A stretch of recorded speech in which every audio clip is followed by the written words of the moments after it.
Chers étudiants, et bienvenue dans une série d'exercices sur l'énergie électrostatique et la loi de Coulomb à travers 3 exercices différents. Donc, c'est un sujet qui est destiné aux élèves qui suivent le module de l'électrostatique au DUG ou aux écoles d'ingénieurs. Bien, premier exercice, c'est un exercice très simple sur le calcul de la force de Coulomb. Donc, vous avez 3 charges positives qui sont placées au point A, O et B, tous de la même valeur Q. Ensuite, 2 charges négatives au point C et Q. Calculez la résultante de ces forces sur la charge qui se trouve au point O. Déterminez le champ électrique créé par Q1, Q2, Q3 et Q4 au point O. Déterminez le potentiel créé par ces 4 charges au point O. Déterminer l'énergie potentielle de la charge Q5. Donc, on va rappeler les différentes relations qui permettent de lier le potentiel, champ et énergie potentielle. Dans l'exercice 2, je vous donne un autre exercice d'application sur le calcul de l'énergie potentielle. On va calculer l'énergie d'une sphère chargée avec une densité volumique ρ par 3 méthodes différentes. Et on verra chaque méthode, quelle est sa spécificité. Bien, enfin, on va traiter aussi un exercice sur le calcul de la force de Coulomb, de l'énergie électrostatique. Bon, je vais le lire en anglais. For charges Q1, Q2 equal minus Q3 minus Q4 are arranged in the y-plane forming an electric quadrupole. What is the energy needed to compose such an arrangement? Voilà, quelle est l'énergie nécessaire pour former ce quadrupole? Autrement dit, calculer l'énergie électrostatique de ce quadrupole. Très bien. Bon, d'abord, je rappelle la force électrostatique, ce qu'il faut savoir. Vous avez 2 charges, Q1, Q2. On veut déterminer toujours la force exercée par une sur l'autre. Par exemple, je veux déterminer la force exercée par 1 sur 2. Donc, c'est 2 qui subit la force. Donc, par définition, cette force est égale à une constante qui est 1 sur 4 pi epsilon 0. Le produit des charges, Q1 fois Q2, inversement proportionnel à la distance entre les deux, R1, 2, qu'on va noter petit r au carré, fois, c'est ce qui est important, le vecteur, ou bien suivant le vecteur unitaire, dirigé de la force qui crée, de la charge qui crée la force, vers la force qui subit la charge qui subit la force, d'accord? Donc ici, force exercée par 1 sur 2 doit être obligatoirement suivant le vecteur unitaire U1, 2. Bien sûr, le sens, ça peut être suivant la direction ou bien dans le sens opposé. Suivant, tout dépend de la nature de ce produit Q1 fois Q2. Si Q1, Q2 est positive, vous allez avoir la force exercée par Q1 sur Q2 et bien sûr son point d'application c'est Q2, toujours. C'est ça la force exercée par 1 sur 2. Si Q1, Q2 est positif, et bien sûr, si Q1 et Q2 est négatif, ce sera dans le sens inverse. Bon, revenons à l'exercice. Vous avez 3 charges positives au point O, au point B et au point A. Quelle est la force exercée par la charge au point A sur la charge au point O? Donc, par définition, c'est K fois Q1, Q5 sur la distance qui est 2A au carré, fois le vecteur unitaire dirigé de 1 vers 5. Et vous voyez bien que ce vecteur unitaire, c'est moins J. Donc, U15, dirigé de 1 vers 5, c'est moins J. Moins le vecteur J. Voilà le vecteur J. Si je veux déterminer la force exercée par 2 sur 5, ça sera Q2, Q5 fois la constante K, qui est 1 sur 4 pi epsilon 0, bien sûr, multiplié par le vecteur dirigé de 2 vers 5, vous voyez bien 2 vers 5, U2, 5, c'est le vecteur moins I. Ensuite, 3 sur 4, là je ne regarde pas les signes, hein, j'applique juste la définition, c'est K, Q3 fois Q5, quel que soit le signe. Cette force, obligatoirement, va être dirigée sur le vecteur dirigé de 3 vers 5, c'est-à-dire le vecteur J. Ensuite, 4 sur 5, ça va être sur le vecteur dirigé de 4 vers 5, qui est le vecteur I. Maintenant, tout dépend des produits de Q1 fois Q2, Q2 fois Q5, Q3 fois Q5. Par exemple, prenons Q1, Q5, les deux sont positifs, donc la force va être suivant moins J. D'accord? Donc la force, voilà, on va la tracer. Voilà, la force F1,5, elle est suivant moins J. La même chose, Q2, Q5, ils sont positifs, donc la force va être suivant moins I. I, il est dans ce sens. Voilà la force F3,5. Et ainsi de suite. F2,5, pardon. Voilà F3,5 et voilà F4,5. Voilà, il suffit de remplacer chaque charge par sa valeur et on a l'expression des forces exercées par chaque charge sur la charge qui se trouve au point 5. Donc voilà, voyez F1,5, voilà F3,5, voilà F2,5 et voilà F4,5. On voit bien que F2,5 et F4,5, ils ont le même sens, même direction. La même chose pour F1,5 et F3,5. Bon, après, il suffit de faire la somme. Bon, on va sommer les vecteurs qui sont suivants I. Bon, on va mettre en même dénominateur ici 4, 4. Et donc, vous voyez bien que moins 4, moins 1, ce sera moins 5 sur 4a au carré. La même chose, on va sommer les vecteurs qui sont suivants J. Là aussi, on va mettre en même dénominateur. Ça sera aussi moins 4, moins 1, ce sera moins 5. Donc, moins 5 fois K, Q au carré sur A carré, facteur de I plus J. Voilà la force totale. Voilà, c'est la force qui s'exerce sur la charge qui se trouve au point O. Très bien. Question suivante, je trouve intéressante. Déterminer le champ électrostatique au point O. Bon, voilà le champ électrostatique au point O. Bien sûr, par définition, le champ électrostatique créé par une distribution de charge, c'est la somme vectorielle, c'est le principe de superposition, des champs créés par chacune des charges. Mais là, on n'a pas besoin de refaire le calcul parce que on connaît déjà la force que subit la charge Q5 de la part des 4 charges. Or, par définition, la force qui s'exerce sur une charge électrostatique en un point donné, c'est le produit de la charge fois le champ en ce point. Donc, on peut déduire tout de suite, d'après l'expression de la force, que le champ au point O, ce sera la force électrostatique qui s'exerce sur la charge 5 divisé par Q5. Et Q5 est égal à Q, donc ce sera moins K fois 5 fois Q sur A carré, facteur de I plus J. Donc vous voyez bien, là aussi le champ va être exactement la même direction. Voilà le champ, même direction que la force. Ah, et puisque Q5 est positif, donc si Q5 était négatif, ça sera dans le sens opposé. Donc vous voyez bien, si on calcule la force, on n'a pas besoin de refaire de calcul du champ. Et inversement, bien sûr, si vous avez déterminé le champ, pour la force, il suffit de multiplier par la charge. Bien. Maintenant, quel est le potentiel créé par Q1, Q2, Q3, Q5 au point O? Je vous rappelle que le potentiel créé par une charge en un point donné, c'est K fois Q sur R. C'est un scalaire, lui, à positif, négatif ou nul. Il ne dépend que de la charge Q. Vous voyez bien que Q1 et Q4 se trouvent à la même distance, 2A, 2A. Donc, vous allez avoir K fois Q1 sur 2A. Et pour l'autre, ce sera K fois Q sur 2A, mais il y a un signe moins. Donc en fait, le potentiel créé par Q1 et par Q4 est égal à 0. La même chose, le potentiel créé par Q3 plus le potentiel créé par Q2. Donc tout de suite, si on remplace par chaque charge, vous allez avoir un potentiel nul. Bien. Maintenant, quelle est l'énergie potentielle de la charge Q5? Ah, bien sûr, pour calculer l'énergie potentielle de la charge Q5, ce n'est pas la peine là aussi de refaire le calcul de l'énergie potentielle créée par...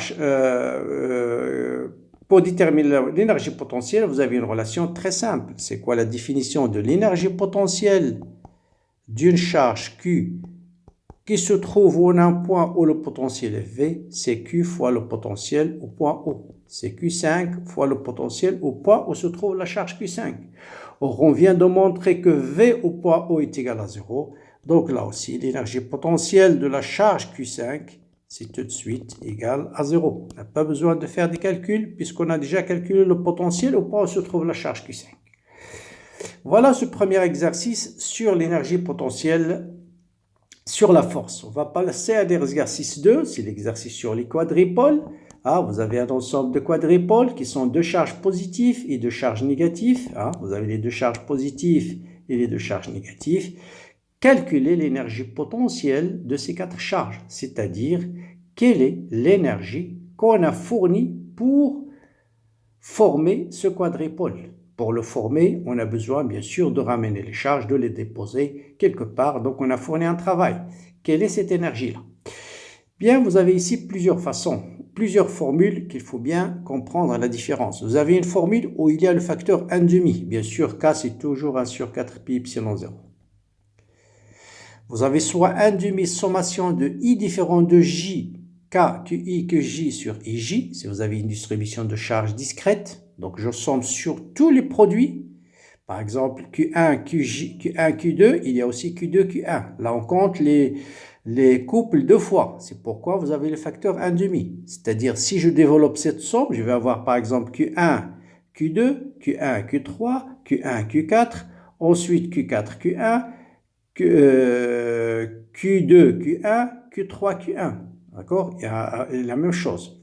Ou bien, vous avez une autre formule, c'est 1,5 la sommation sur I, QI fois VI.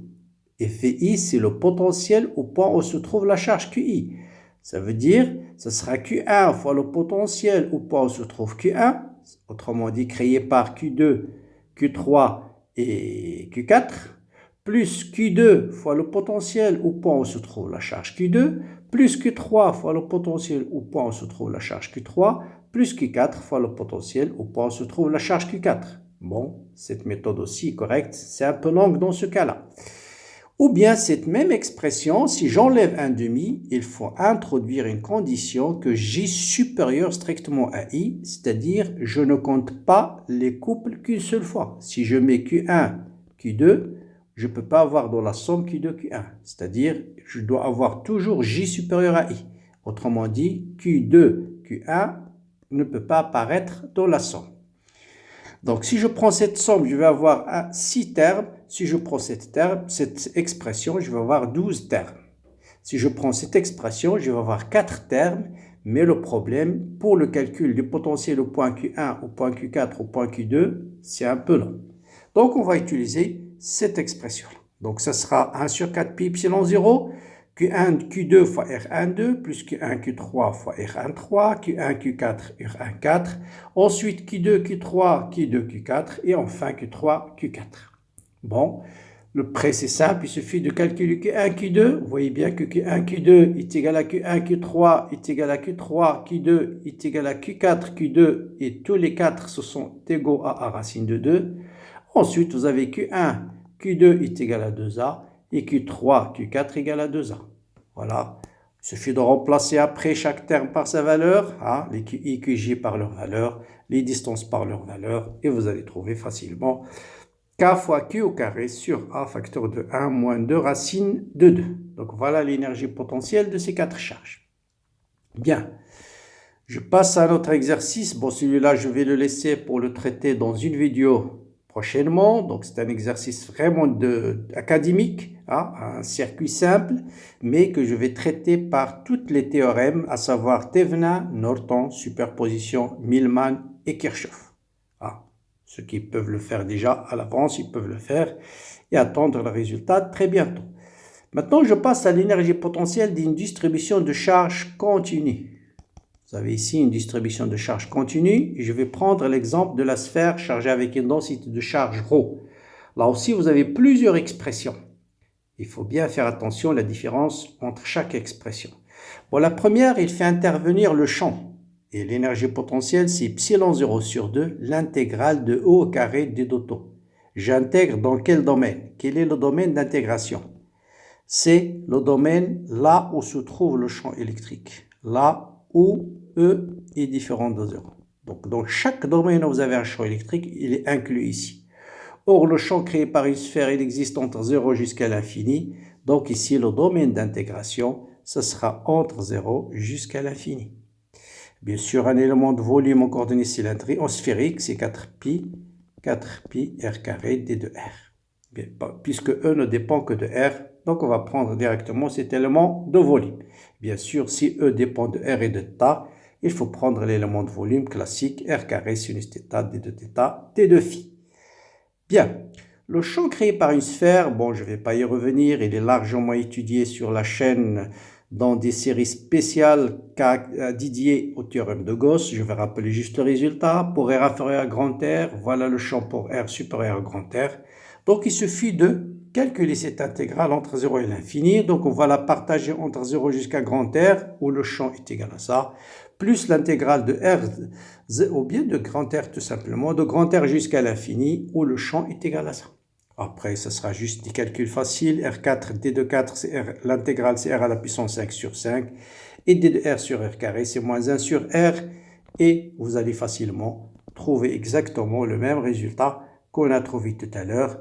Il suffit de remplacer Q par sa valeur. Q, c'est ρ fois V, 4 tiers PR au cube. Voilà. Vous pouvez garder la vidéo en attendant de regarder les détails du calcul, mais ils sont très simples. Bien. Enfin, vous avez une dernière méthode deuxième méthode d'abord, c'est à partir du potentiel. C'est-à-dire, je connais l'expression du potentiel en un point R quelconque de la sphère et la définition de l'énergie potentielle est aussi égale à 1 demi l'intégrale d de Q fois V. C'est en fait la généralisation de 1 demi sommation sur I, sommation sur J différent de I, QI sur QI, pardon, bon, j'ai oublié la formule, c'est pas la peine. Donc, c'est la définition. Hein? En fait, c'est la somme qu'on a vue tout à l'heure. Bien. Là, ce qu'il faut comprendre, c'est quoi le domaine d'intégration? Quel est le domaine d'intégration? Vous voyez bien, ce ne sera pas 0 pour l'infini, parce que ce qui change, c'est d de q. Donc, je somme là où se trouve la charge. Le domaine d'intégration, c'est là où se trouve la charge. C'est-à-dire entre 0 jusqu'à grand R, à l'intérieur de la sphère. Donc voilà, donc il suffit de déterminer l'expression de V de R en un point quelconque à l'intérieur de la sphère, remplacer D de Q par sa valeur, D de Q bien sûr c'est ρ fois D de V, ou bien D d'auto, et après c'est un calcul simple. Bon, pour calculer le potentiel, là aussi il est largement étudié sur la chaîne, mais je le rappelle brièvement, on a l'expression du champ et on va utiliser la relation D de V égale à moins E D de R, bien sûr, D de V c'est moins E D de R, ensuite on intègre. V de R, c'est l'intégrale de R d de R, c'est R carré sur 2 plus une constante. Et pour R supérieur à grand R, voilà le champ. Donc le potentiel, ce sera l'intégrale de d de R sur R carré, c'est 1 sur R. Non, moins d de R sur R carré, c'est 1 sur R plus une constante. Bien sûr, on prend le potentiel ici à l'infini et nul. Donc tout de suite, la constante C2 égale à 0. Et C1, on le détermine par la condition de continuité. C'est-à-dire V1 lorsque petit r égale à grand R, doit être égal à V2. Donc, vous remplacez ici petit r par grand R, et vous allez déterminer la constante C1. Voilà la constante C1, et ensuite on remplace, et voilà l'expression du potentiel. Une fois qu'on a l'expression du potentiel, le reste, ça sera un calcul d'intégrale classique. Vous voyez bien la différence entre les deux méthodes. Donc là, je vais sommer uniquement là où se trouvent les charges. Et je remplace V de R par sa valeur, ρ fois D d'auto. Bon, après, c'est des calculs d'intégrale simple. L'intégrale de R3, c'est R4 sur 4. Et l'intégrale de R5, c'est R6 sur 6. Tout calcul fait. En remplaçant ρ par sa valeur, je trouve exactement le même résultat que tout à l'heure. Enfin, dernière méthode un peu subtile, il fait intervenir la définition même de l'énergie potentielle. Donc, c'est quoi la définition? C'est le travail qu'on doit fournir pour ramener une charge de l'infini jusqu'au point où il se trouve. Ah, d'accord? Bien. Je prends une sphère de rayon petit r. Supposons que je ramène des charges sous forme de coquille sphérique. Voilà la première, voilà la deuxième. Je suis à une position r quelconque. Je ne suis pas encore construit la sphère en entière. Bon, d de q, bien sûr, par définition, c'est ρ d de v. Le potentiel créé par cette sphère qui est déjà formée de rayons petit r en un point r quelconque, c'est K1 sur 4 pi epsilon 0, la charge de la sphère sur R. D'accord? Je remplace Q par sa valeur, c'est ρ fois V. Voilà l'expression de V. Donc vous avez Q, vous avez D de Q. Or, par définition, l'énergie potentielle de cette charge D de Q que je viens de ramener de l'infini jusqu'à sa position R, c'est D de Q fois V, qui va vous donner bien sûr cette expression-là. Donc après, il suffit d'intégrer cette expression entre 0 jusqu'à grand R. Bon, ça ressemble un peu à la méthode précédente, mais c'est un calcul complètement différent, hein.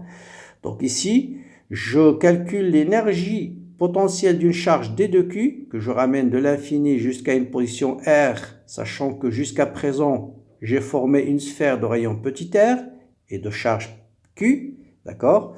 Après, il suffit d'intégrer cette fois-ci cette expression-là entre 0 jusqu'à grand R, et vous voyez bien, je retrouve exactement la même expression que tout à l'heure. Donc voilà une série d'exercices sur un petit exercice sur les lois de Coulomb, sur l'énergie potentielle pour une distribution discrète, pour une distribution continue. Voilà, bien sûr, vous avez largement sur la chaîne des exercices, des séries et des examens corrigés en électrostatique. Comme d'habitude, n'hésitez pas à commenter la vidéo, la partager avec vos amis. Bon courage, bonne continuation et à très bientôt.